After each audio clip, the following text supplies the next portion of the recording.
George looked quickly and searchingly at him. "I've been mean, ain't I? If you don't want me, I can go off in the hills and find a cave. I can go away any time." "No! Look, I was just fooling, Lenny, 'cause I want you to stay with me. Trouble with mice is you always kill 'em." He paused. "Can't tell you what I'll do, Lenny. First chance I get, I'll give you a pup. Maybe you wouldn't kill it. That'd be better than mice, and you could pet it harder." Lenny avoided the bait. He had sensed his advantage.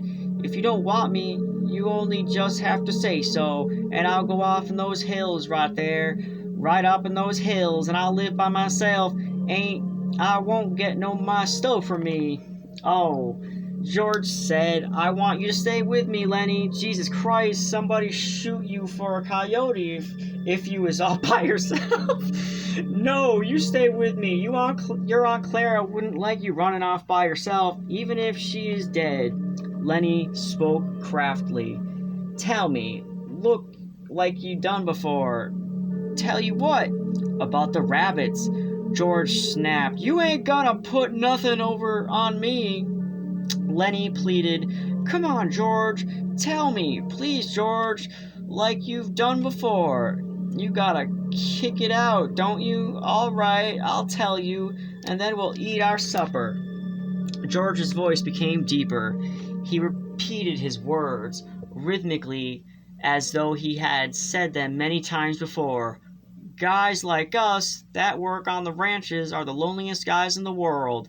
They got no family, they don't belong no place, they don't come to a ranch and work up a stake, and then they go into town and blow their stake, and the first thing you know, they're pounding their tail on some other ranch. They ain't got nothing to look ahead to." Lenny was delighted. That's it. Now tell how it is with us." George went on. "With us, it ain't like that. We got a future. We got somebody to talk to that gives a damn about us. We don't have to sit in no bar room blowing in our jack just because we got no place else to go. If them other guys gets in jail, they can rot for all anybody gives a damn. But not us." Lenny broke in. "But not us? And why?" Because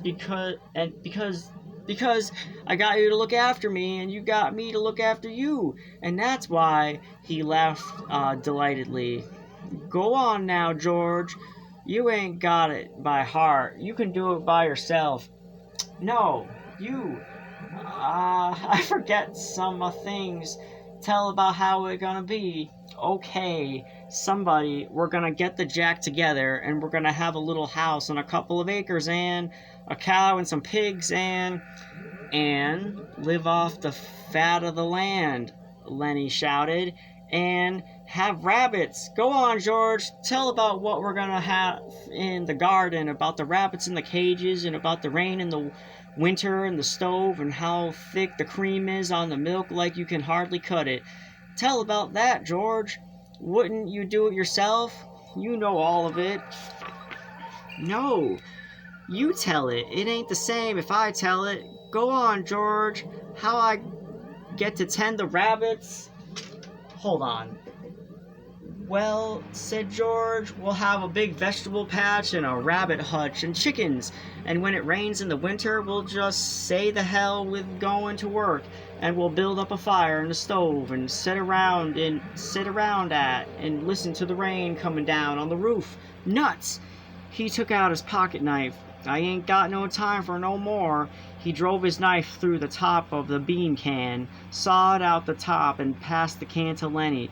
Then he opened a second can. From his side pocket he brought out 2 spoons and passed one of them to Lenny.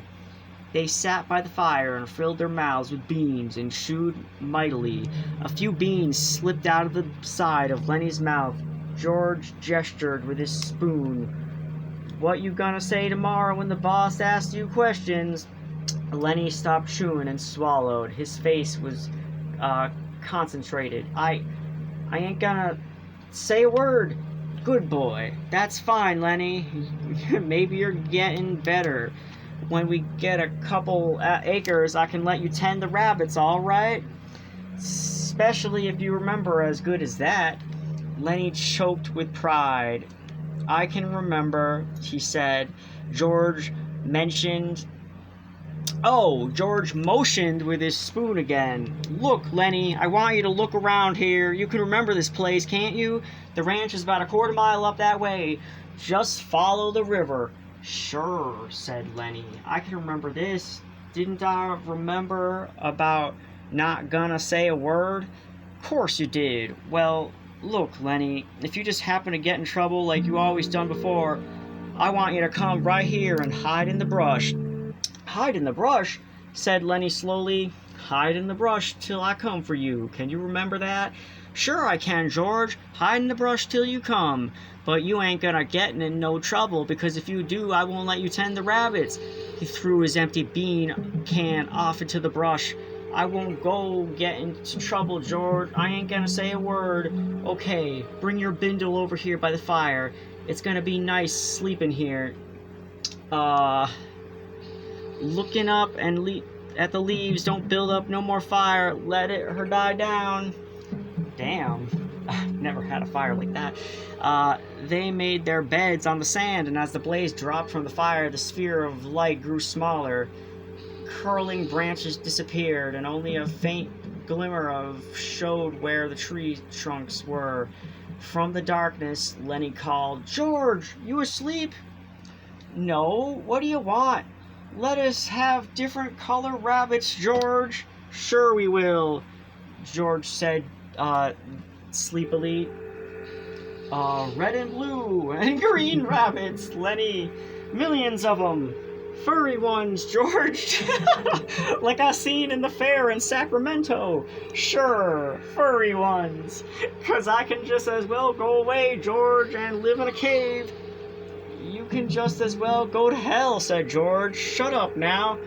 The red light dimmed on the coals. Up the hill from the river, a coyote yammered, and a dog answered from the other side of the stream. The sycamore leaves whispered in a little night breeze. The bunkhouse was a long, rectangular building. Inside, the walls were whitewashed and the floor unpainted. In 3 walls, there were small, square windows, and in the 4th a solid door with a wooden latch. Against the walls were 8 bunks, 5 of them made up with blankets and the other 3 showing their burlap ticking. Over each bunk there were nails on apple box with the opening forward to say that it made 2 shelves for the personal belongings of an occupant of the bunk. And these shelves were loaded with little articles, soap and talcum powder, razors, and those Western magazines ranchmen love to read and scoff at and secretly believe. Oh! And there were medicines on the shelves, and little vials, combs, and from nails on the box sides, a few neckties. Near one wall there was a black cast iron stove, its stovepipe going straight up through the ceiling. In the middle of the room stood a big square table littered with playing cards, and around it were grouped boxes for the players to sit on. At about 10 o'clock in the morning, the sun threw a bright, dust-laden bar through over the side windows, and in and out of the beam flies shot like rushing stars. The wooden latch raised, the door opened, and a tall, stoop-shouldered old man came in. He was dressed in blue jeans, and he carried a big push broom in his left hand. Behind him came George, and behind George, Lenny. The boss was expecting you last night, the old man said. He was sore as hell when you wasn't here to go out this morning. He pointed with his right arm, and out of the sleeve came a round stick-like wrist, but no hand. You can have them 2 beds there, he said, indicating 2 bunks near the stove. George stepped over and threw his blankets down on the burlap sack of straw that was a mattress. He looked into his box shelf and then picked a small yellow can from it. Say, what the hell's this? I don't know, said the old man. Says positively kills lice, roaches, and other scourges. What the hell kind of bed you giving us? Anyways, we don't want no pants, rabbits. What? The old swamper shifted his broom and held it behind his elbow and his side while he held out his hand for the can. He studied the label carefully. "Tell you what," he said finally. "Last guy that had this bed was a blacksmith. Hell of a nice fella and as clean as a guy you want to meet. Used to wash his hands even after he ate." "Then how come he got graybacks?" George was worried. George was working up a slow anger. Lenny put up his bindle on the neighboring bunk and sat down. He watched George with open mouth. "Tell you what," said the old swamper. "This here blacksmith, name of Whitey, was the kind of guy that would put that stuff around even if there was no bugs, just to make sure. See? Tell you what he used to do. At meals, he'd peel his boiled potatoes out and take 'em over a little spot, no matter what kind, before he'd eat it, and if there was no red splotches on an egg, he'd scrap it off." Oh, and if there was a red splotch on an egg, he'd scrape it off. Finally, quite about the food. That's the kind of guy he was. Clean. Used to dress up Sundays, even when he wasn't going no place. Put on necktie even, and then in the bunkhouse. Yeah, okay, I guess I like to sometimes dress nice too when I'm not going anywhere, whatever. "I ain't so sure," said George skeptically. "What did you say he quit for?" The old man put a yellow can in his pocket, and he rubbed his bristly white whiskers with his knuckles. "Why, he just quite the way a guy will. Says it was the food. Just wanted to move. Didn't give no other reason but the food. Just says, 'Give me my time,' one night, the way any guy would." George lifted his tick and looked underneath it. He leaned over and inspected the sacking closely. Immediately, Lenny got up and did the same with his bed. Finally, George seemed satisfied. He unrolled his bindle and put things on the shelf: his razor and bar of soap, his comb and bottle of pills, his liniment and weather wristband. Then he made his bed up neatly with blankets. The old man said, "I guess the boss will be out here in a minute. He was sure burned when you wasn't here in the morning. Come right in when he was eating breakfast and says, 'Where the hell's them new men?' And he gave the stable buck hell too." George patted a wrinkle out of his bed and sat down.